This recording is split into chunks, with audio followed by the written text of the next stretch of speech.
किसी ने बहुत ही बढ़िया बात कही है कि हर सुबह अवसर आपके दरवाज़ा खटखटाएंगी, लेकिन तुम सोते रह गए तो धीरे से निकल जाएगी। ऐसा ही एक कहानी है एक लड़के की। वह लड़का पेट्रोल पंप पर काम किया करता था। उसके भी कई सारे सपने थे। उनके यहाँ कई सारी महंगी गाड़ी पेट्रोल डीजल भरवाने के लिए आते थे। उसको देखकर उसके मन में हलचल होता था कि कब मेरे पास भी महंगी बड़ी गाड़ी होगा, कब मैं भी बड़ा आदमी बनूंगा। और ना जाने ऐसे ही कई सारे सवाल उसके माइंड में चलते रहते थे।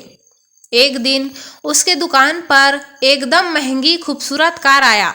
उसके अंदर बैठा व्यक्ति उस लड़के से डीजल डालने के लिए बोला। लड़के ने इतनी महंगी कार आसपास या यूं कहे तो कभी नहीं देखा था। वह लड़का इतनी सुंदर महंगी कार को देखकर हक्का बक्का हो गया। उसके मुंह से शब्द ही नहीं निकल पा रहा था। फिर भी उस लड़के ने हकलाते हुए उस व्यक्ति से पूछ ही लिया कि यह गाड़ी आपके पास कैसे आई। उस व्यक्ति ने मुस्कुराते हुए बोला, देखो भाई, मैं एक बिजनेसमैन हूँ। यह कार 80 लाख की है। मुझे इस मुकाम को हासिल करने में खूब मेहनत करनी पड़ी। कई सालों तक की मेहनत के बाद इस पोजीशन पर पहुंचा हूँ। फिर उसने पैसे देते हुए आगे बोला, तुम भी उस मुकाम तक पहुंच जाओगे। लड़के ने पूछा, कैसे? मैं तुम्हें इस मुकाम तक लेकर आऊँगा। अभी मुझे देर हो रहा है। तुम मेरा ये विजिटिंग कार्ड ले लो। बाद में मेरे इस नंबर पर कॉल करना, मैं तुम्हें सब कुछ बता दूंगा। लड़के ने वो कार्ड ले लिया। उस व्यक्ति के चले जाने के बाद वह लड़का सोचता रहा कि क्या यह व्यक्ति सही कह रहा है या नहीं, या फिर मेरे से कोई गलत काम करवाएगा तो नहीं। इतनी जल्दी कोई बड़ा अमीर आदमी कैसे बन सकता है? ऐसे ही न जाने उसके मन में ढेरों विचार आ रहे थे। दिन भर इसी बारे में सोचते रहा। घर जाने का भी समय हो गया।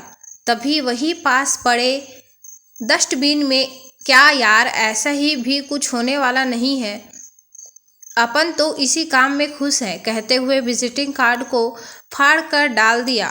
उसका काम ऐसे ही चलने लगा। देखते देखते 5 साल गुजर गया। एक दिन वैसे ही कार फिर उसके दुकान पर आकर खड़ी हुई। उसके मन में ढेर सारी वैसे ही विचारें आती रही। लड़के ने उससे पूछ ही लिया कि यह कार आपके पास कैसे आई। कार के अंदर बैठा व्यक्ति बोला, आप यह क्या कह रहे हो भाई? मैं तो यही बगल में झाड़ू लगाने, साफ सफाई करने का काम किया करता था। आपने उस व्यक्ति से विजिटिंग कार्ड लिया था। पता नहीं आपने क्या सोचकर उसे डस्टबिन में डाल दिया। मैंने इस अवसर को अपने हाथ से जाने नहीं दिया। मैंने बड़ी मेहनत से फटे हुए विजिटिंग कार्ड के टुकड़ों को जोड़ा और उस नंबर पर कॉल किया। उस व्यक्ति ने मुझे काम पर रख लिया। धीरे धीरे मैं सभी कार्य को सीखता गया। मेरे स्किल जो है बढ़ता गया। वह व्यक्ति मुझे हर काम में कुशल बनाने के लिए सारे दांव पेच खींचता। मैं भी मेहनत से काम करता। मुझे आगे के पद के लिए प्रमोशन मिलता रहा। देखते ही देखते मैं इन 5 सालों में काफ़ी कुछ हासिल कर लिया। यह वही 80 लाख वाली कार है। इसे मैंने बस अभी 2 महीने पहले ही खरीदा है। ऐसा कहते मुस्कुराते हुए वे वहाँ से चला गया। दोस्तों, हमें इस कहानी से यही सीख मिलती है कि बहुत से ऐसे अवसर मिलते हैं, लेकिन हम उन अवसरों को पहचान नहीं पाते, क्योंकि हम एक दूसरे के बहकावे में आ जाते हैं या फिर खुद से ही बहाने बनाने लगते हैं। इसी चक्कर में हम कुछ भी नहीं कर पाते हैं। दोस्तों, हमारी आज की कहानी यहीं पे ख़त्म होती है। अगर आपको कहानी ज़रा सा भी अच्छी लगी हो तो प्लीज़ एक लाइक कर दीजिएगा, साथ ही चैनल को सब्सक्राइब कर दीजिए। Thank you so much for watching my videos. Take care, bye bye.